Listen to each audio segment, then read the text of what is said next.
Sasa natoa rai wote wahitimu wa leo kuhakikisha kuwa yale mliofundishwa yanakuwa sehemu ya maisha yenu ya kila siku.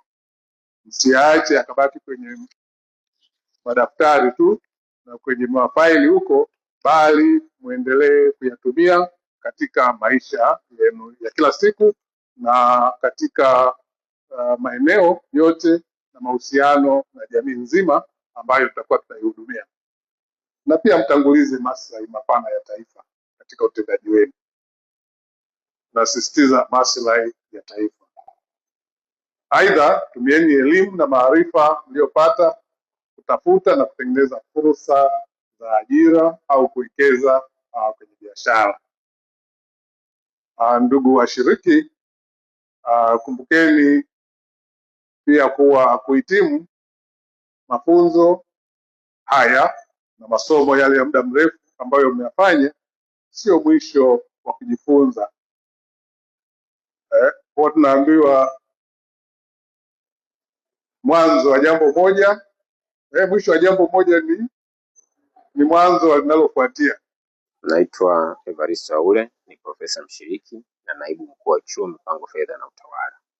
Leo tulikuwa tunafanya hitimisho la mafunzo ya uongozi katika tarehe hii 29 mwezi Julai mwaka 2026.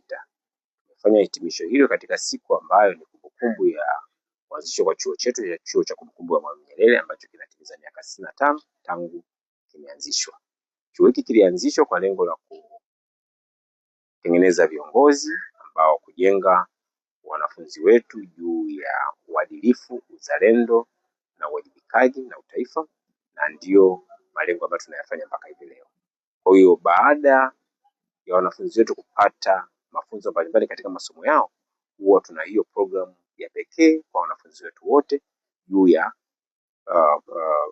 maadili na uongozi. Tunawapatia hiyo kwa sababu ndio nguzo pekee itakayowasaidia kuongoza katika kuwajengea uzalendo, maadili na uongozi wanafunzi wetu. Ambiliasia Penel Mosha, mkuu wa idara ya uongozi, maadili na utawala katika chuo cha kumbukumbu ya Mwalimu Nyerere Kigamboni. Lengo kubwa ni kuhakikisha kwamba tunapata watumishi bora na wataalamu mbalimbali ambao si tu wataalamu na watumishi, lakini ambao wana kitu cha ziada ambacho ni maadili, kitu ambacho ndio muhimu sana katika utumishi. Wiki hii hapa tumejifunza kuhusiana na masuala ya usifanyiwe maamuzi na mtu mwingine, yaani usikubali mtu akafanyaje akauchezea umri wako.